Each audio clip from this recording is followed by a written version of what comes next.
નમસ્કાર, આપ જોઈ રહ્યા છો spark today news. Waghodia road પર આવેલ હાર્મની હાઇટ્સના રહીશો દ્વારા રામ ભગવાનના અલગ અલગ ચિત્ર પ્રોજેક્ટ દ્વારા પ્રદર્શિત કરવામાં આવ્યા હતા।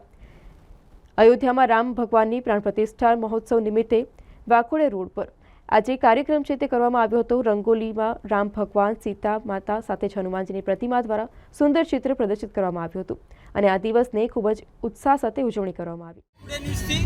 નરેશ પરમાર આજે સમગ્ર ભારત સમગ્ર વિશ્વ જે રીતે રામ ભગવાનના પ્રાણ પ્રતિષ્ઠાના દિવસને ઉજવી રહ્યું હોય, ખૂબ જ સુંદર રીતે ઉજવી રહ્યું હોય ત્યારે વડોદરા શહેરના પૂર્વ વિસ્તારમાં આવેલ હાર્મોની હાઇટ્સના રહીશો દ્વારા ખૂબ જ સુંદર આયોજન કરવામાં આવ્યું છે।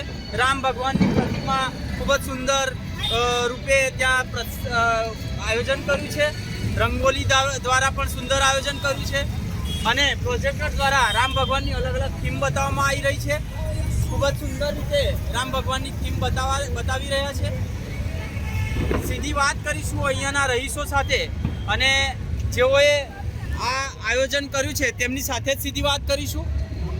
આ જે છે એ અહીંયાના હાર્મોની હાઇટ્સના રહીશો છે। જય શ્રી રામ।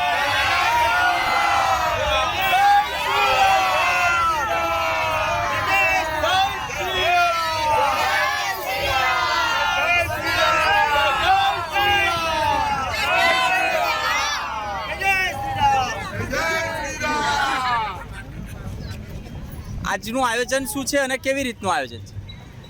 આજરોજ ભારતના યશસ્વી વડાપ્રધાન એવા માનનીય નરેન્દ્ર મોદી સાહેબનો જ્યારે સંકલ્પ પૂર્ણ થતો હોય અને 500 વર્ષ પછી ફરીથી અયોધ્યામાં રામલલ્લા બિરાજતા હોય ત્યારે વડોદરામાં હાર્મોની હાઇટ્સમાં પણ દિવાળી જેવો માહોલ છે અને માનનીય વડાપ્રધાનશ્રીની પહેલ અનુસાર આજે ઘેર ઘેર દીવા પ્રગટાવી અને દિવાળી જેવો માહોલ હાર્મોની હાઇટ્સમાં રચવામાં આવેલો છે। દરેક રહીશોમાં ખૂબ ખુશી અને આનંદની લહેર છે અને હાર્મોની હાઇટ્સ દ્વારા આજે રામધૂન, હનુમાન ચાલીસા અને વિવિધ કાર્યક્રમોનું પણ આયોજન કરવામાં આવેલું છે। અને આજના આ દિવસને આપ અહીંયાના દર્શકો છે સ્પાર્ક ટુડે ન્યૂઝના, એમને શું સંદેશ આપવા માંગો? સ્પાર્ક ટુડે ન્યૂઝના સંદેશ એટલો આપવા માંગીએ છીએ કે સમગ્ર દેશ ફરીથી ભારતીય સંસ્કૃતિને ઉજાગર કરે અને સમગ્ર વિશ્વમાં ભારતીય સંસ્કૃતિનો ડંકો વાગે। આપનું નામ? હિતેશ ચૌહાણ। જય શ્રી રામ।